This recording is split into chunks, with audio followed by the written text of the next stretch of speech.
Tonight, Troy students return to classes for the summer term. Plus, we'll take a look at this year's municipal election. Stay tuned. Troy TrojanVision Nightly News starts now. From the high-definition digital production center on the Troy campus, with news from Troy University locations around the world, this is Troy TrojanVision Nightly News. Troy TrojanVision Nightly News for May 30th, 2012. I'm Judson Garner. And I am Bailey Majors. Thank you for joining us this evening. Tuesday kicked off the beginning of the 2012 summer semester at Troy University. Returning students from the spring semester had only 3 weeks of summer vacation. Troy University's spring semester wrapped up in early May as college students were eager to start their summer vacation. But while most students may be lounging out by the pool or working on their tan, some Troy Trojans have chosen to further their education through a summer semester at Troy University for a few reasons. I'm taking summer classes, to stay ahead, Kind of behind on my degree program, so I wanted to kind of catch up a little bit. I just got to graduate eventually. Just one more semester left after this summer, and so I'll be finished with school, and that's why I'm taking classes. And get it over with, get it out of here quickly. Get out of college as quickly as possible. But what would some students be doing if they weren't busy with schoolwork? I would probably be working. Be sleeping in later, I'll be out by the pool. I would be working at the local Boys and Girls Club. Sleeping, going to the beach, having fun. Was trying to keep myself active. And how do some of the students feel knowing that they have classes 4 days a week and some of their friends are able to sleep in? At least I know that I'll have that graduate diploma in my hand. They can stay out late, but I can't because I have an early class. While they're still in it for 4 years, hopefully I'll be done in 2. I finally decided what I wanted to do with my life. I was ready to buckle down and get it over with and get it done. The thing about the summer in Troy is most people go away. It's just all about discipline. Some students prefer a summer term to spring and fall semesters because the classes are smaller and they feel more connected with the teachers. It's a whole semester packed into 4 weeks, but it just gets them done. A better chance to learn more stuff without so much competition like there is in the fall and the spring. Have more interaction with the teacher, and I love that. It's also a good way to get ahead in your studies. Once again, Summer Session A began on May 29th and Summer Session B begins on June 27th. The first day of classes for the fall semester is set to start on August 15th. A candidate for this year's mayoral race in Troy hosted a get-together at a local restaurant last night to let people have the chance to get to know him a little bit better. Tuesday night, Jason Reeves, who's running for mayor of Troy, was at the local restaurant Mama Goldberg's. Reeves said he wanted to spend some time with the community. It's just really a meet and greet. I just wanted one thing that will be important to me if I'm fortunate enough to be elected mayor is to be accessible to the people. And I just wanted to have an opportunity where people could come and say hello. More than anything, listen. And this wasn't a normal meet and greet. This was actually a birthday party for Reeves, who recently turned 40 years old, and his age is something that he feels is a positive asset for a leader in the community. The fact that I've served 16 years gives me experience, but I also am still young enough to have the energy and the excitement to get some things done. Some supporters met Reeves for the first time, and they were not shy about their expectations of him if he were to become mayor.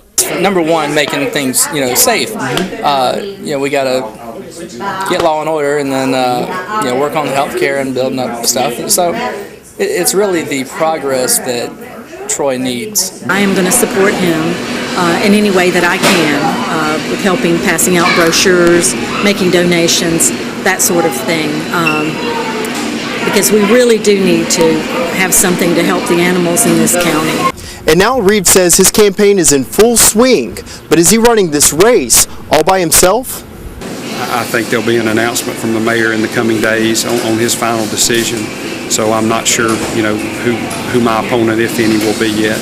But we're going to run hard and meet everybody that we can meet, knock on every door we can knock on. And I think that if you want to do this job, as I said before, you need to be accessible to the public, and that's what I intend to do.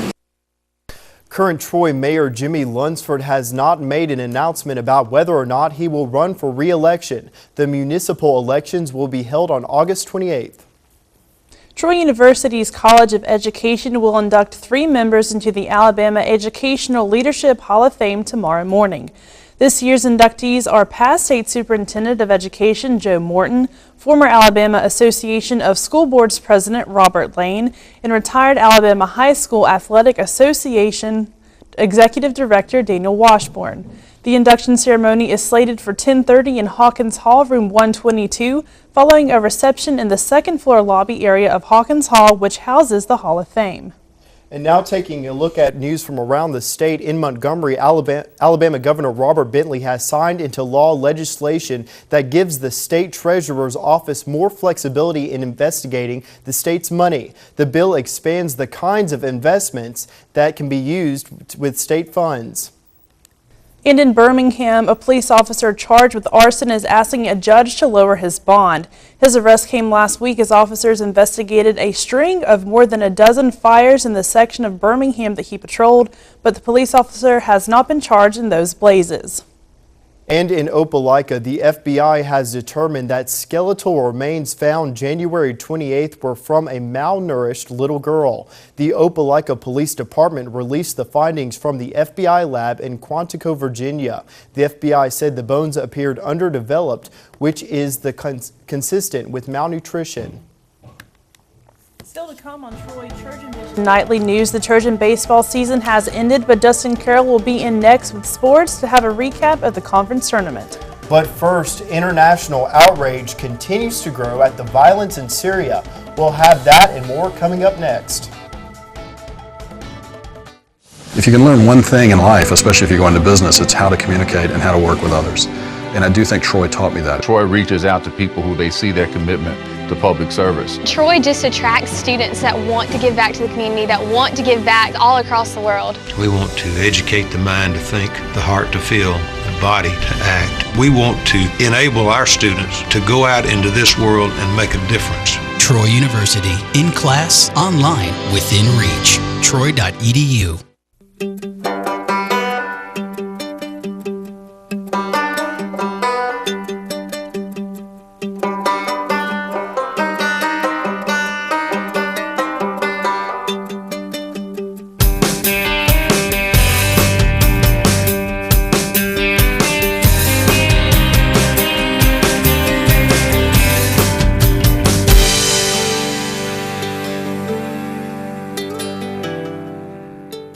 From the high-definition digital production studios of Troy University, you're watching the award-winning TrojanVision Nightly News.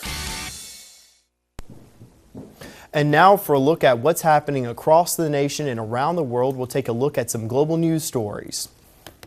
International outrage continues to grow at the violence in Syria today. UN officials found more bodies shot execution style. They're pointing the finger at the Syrian government. We'll have more from Daniel Nottingham in Washington. Syrians gathered in the street to bury another victim of the violence, now spinning out of control. Wednesday, United Nations observers discovered 13 more bodies, apparently shot execution style. That follows the massacre of more than 100 people in Hula last week. UN investigators say the Syrian government is responsible. The Security Council met Wednesday to talk about what action to take against Syrian President Bashar al-Assad. The Syrian government has made commitments. It's blatantly violated those commitments. And I think it's quite clear, as we've said for many weeks, if they continue to do so, there should be consequences. White House officials say although military options against Syria are on the table, for now they're increasing the diplomatic pressure on the Assad regime. The Treasury Department is putting new sanctions on a key Syrian bank. And here at the Syrian embassy, diplomats have been given 72 hours to leave the U.S. Several U.S. allies have also expelled Syrian diplomats from their countries. Hundreds of UN monitors are trying to salvage a ceasefire between President Assad's forces and opposition fighters. After 15 months of violence, only very strong signals will have an impact. The Syrian government denies any involvement in the Hula massacre, saying armed terrorists were behind the killings. Danielle Nottingham, CBS News, Washington. The death toll from Tuesday's earthquake in Italy is now up to 17, with 14,000 people homeless. The government has started efforts to rebuild, even as experts warn more tremors may hit. Anna Matronga reports from Italy. Rescue workers removed the bodies of the last earthquake victims from a factory in the town of Medolla.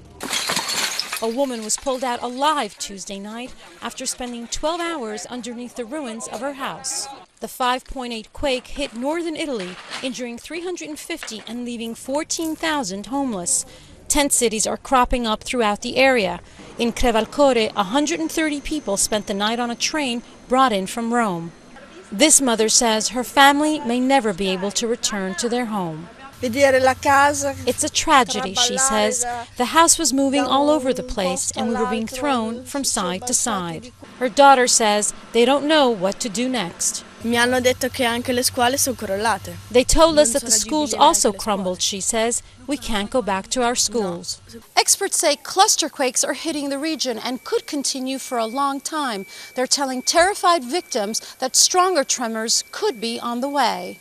In the town of Crevalcore, residents lined up so firemen could escort them back to their homes to grab a few essentials. Alessandra Bracciale collected clothes, medicine, and her cat. Basta, non ho parole. I'm anguished, she says. I'm speechless and terrorized. This is the second deadly quake to hit Italy in 2 weeks. Both were centered in Italy's industrial region, dealing a blow to the country's struggling economy. Anna Matronga, CBS News, Crevalcore, Italy. Hearing dogs have been known to help improve the lives of adults with hearing loss, but British researchers say deaf children are now living happier lives with the help of four-legged friends. Tina Krause reports from Cambridge, England. Fetch, puppy. This highly trained cockapoodle named Maddie is a personal messenger. Look at it! For Poppy Nicholson, who has been deaf since birth. Hi, Poppy. It's tea time. Good girl, Maddie. Thank you. The hearing dog is the 11-year-old's constant companion. How special is Maddie? Really special to me. Poppy doesn't wear her hearing aids at night, so she uses Maddie's ears. The dog listens for a buzzer to tell Poppy she's brushed her teeth for a full 2 minutes. Good girl. And for an alarm when it's time to wake up in the morning. Yay! Poppy says having Maddie at her side makes life 1,000,000% better because she finally feels normal.